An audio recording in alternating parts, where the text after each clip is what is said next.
The Veterans Transitional Housing Program is an opportunity. It is an opportunity for veterans such as myself and other marginalized and disenfranchised veterans to find a new start. I enlisted in the service in 1974 on my 17th birthday. I've always been a patriot.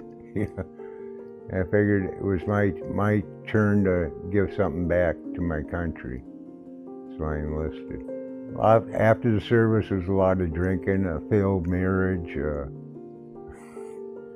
I did a stint single parenting, and then trouble with the law. A lot of that has to do with not dealing with my childhood issues. I battled with depression for a long time. I noticed that when I sobered up from drugs and alcohol, that I was depressed. That was probably one of the reasons why I drank so much, just to self-medicate myself. But when I'm doing music and artwork, my depression isn't there. I was at Spring Street for 2 months. Worked with Vega and Sharon over there. They helped me get set up with my VA benefits. Vega was real helpful in helping me hook up with Social Security. It's a 24-bed facility located downtown in the heart of Madison, Wisconsin. And they provide meals, they provide food, they provide opportunities, they provide gas cards, they provide case management, peer support. They provide just about everything a veteran would need to get back on their feet and start living their life and be the person that they were when they first rose their hand and swore to defend our country against all enemies, foreign and domestic. It's a great place to live. It's a good location, on street or on-site laundry here. Buses are all around us here. Real close to shopping, medical. It's a great location. It's very affordable too. Being on a fixed income now, the more affordable, the better. The easiest way for a person to come there is to access the resources that are available to them through the Department of Veteran Affairs. They hear about it from social workers who know that Porch Light provides this incredible opportunity. Many a time I've pulled up at a stop sign and I see a person standing there with a sign saying, "Please help, I'm a veteran." Immediately I pulled out my Porch Light business card, I gave it to him, and I said, "Let me tell you about this opportunity." And then oftentimes I'd end up pulling off to the side of the road and explaining to them just exactly what the VTHP, the Veterans Transitional Housing Program, could do for them. There's a lot of resources here too, but I'm pretty much where I want to be, right? But I know just this program alone has a lot of resources. If I want to go farther, I know I can get there just by asking for a little help. What surprised me was the overwhelming lack of hope.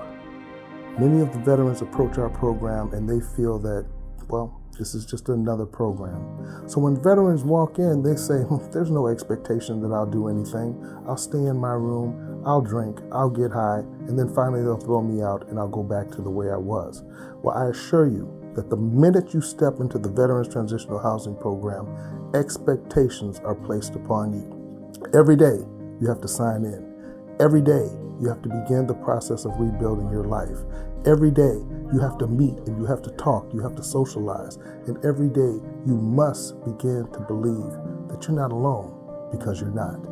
I set expectations for the veterans that lived at the VTHP when I was there, that we would meet once a week and I wouldn't care what we met about. I would knock on the door. I come through sometimes at 9 o'clock at night and I'd knock on their door and say, "How are you doing?" Just to let them know that somebody was there, but more importantly, that someone was going to hold them accountable. I remember so vividly when Governor Tony Evers contacted us and said he wanted to see what all the hoopla was about with the Veterans Transitional Housing Program. And when he came, the veterans who were there, they all stood tall. They all had their Army shirts, Marine Corps shirts, Coast Guard shirts. I don't want to mention the Space Force, but I will, and Navy shirts. And they all stood next to the governor with pride in their eyes. And that is a direct result of what they went through while at the Veterans Transitional Housing Program and with Porch Light Incorporated. My goals are, I'm going to slowly get my social network back. I don't want to an extravagant social network. I want a few close friends that I can trust. I make sure I do some time with my pets, interact with them, training them, and then do my music. I gotta go out for a walk at least once a day, even if it's just a couple blocks. I'm not ashamed now to say that I am a 100% service-connected veteran. I have PTSD, I have major depression recurrent type, and I have panic anxiety disorder. But through mindfulness training, through appropriate medication protocols, I was able to get a handle on that. But that only happened because somebody understood, somebody took a chance. And now I sit here today telling you about this opportunity that we have given to other veterans, that Porchlight has given to other veterans. That's the difference. That will always be the difference. Porchlight's good because there's a lot of good people here. If Porchlight wasn't here, I probably would have ended up back on the streets. It feels great, you know, to have my own place, have my pets. It makes me feel secure. It makes me feel like I got a family. When you support the Veterans Transitional Housing Program, you support your family. You support those who run toward the gunfire, not those who run away from it. You see, each one of the veterans in that house, they raised their right hand. Some of those veterans went to war. They were wounded extensively. I was wounded extensively. And they never asked for anything in return. So when you support the Veterans Transitional Housing Program, you support the United States of America. You support Madison, Wisconsin. You support Madison East High School. You support all those who came before us and all those who will come after us. This is bigger than just me or you or that single veteran. This is about our society. This is about our culture. This is about our socialization. It is necessary, it is absolutely imperative that you support Porchlight when given the opportunity, because they do the work so that you don't have to.